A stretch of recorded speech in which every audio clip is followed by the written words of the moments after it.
காரைக்கால் திருநள்ளாறு தொகுதியில் மழையால் பாதிக்கப்பட்ட மக்களுக்கு பாஜக மாநில துணைத் தலைவர் ஜி.என்.எஸ். ராஜசேகரன் ஏற்பாட்டில் உணவு வழங்கப்பட்டது. வங்கக்கடலில் உருவான ஆழ்ந்த காற்றழுத்த தாழ்வு மண்டலம் காரணமாக காரைக்கால் பகுதியில் கடந்த 3 நாட்களுக்கு மேலாக கனமழை பெய்தது.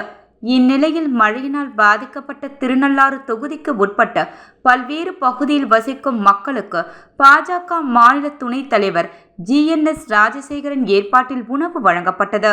திருநள்ளாறு தொகுதிக்கு உட்பட்ட அம்பகரத்தூர், சேத்தூர், செல்லூர், கரங்குடி, அதிகப்படுகை, பேட்டை, அரங்கனூர், தேனூர், செருமாவிலங்கை, நெய்வச்சேரி, கீழ்த்தென்னங்குடி, சுரங்குடி உள்ளிட்ட 25 கிராமங்களை சேர்ந்த 10,000த்திற்கும் மேற்பட்ட மக்களுக்கு ஜி.என்.எஸ். ராஜசேகரன் ஏற்பாட்டில் உணவு தயாரித்து வழங்கப்பட்டது. முன்னதாக நெடுங்காடு சித்ரா மஹாலில் பிரத்யேகமாக தயாரிக்கப்பட்ட உணவு டப்பா ஏசி வாகனங்கள் மூலம் திருநள்ளாறு தொகுதிகளுக்கு உட்பட்ட 25 கிராமங்களுக்கும் அனுப்பி வைக்கப்பட்டது.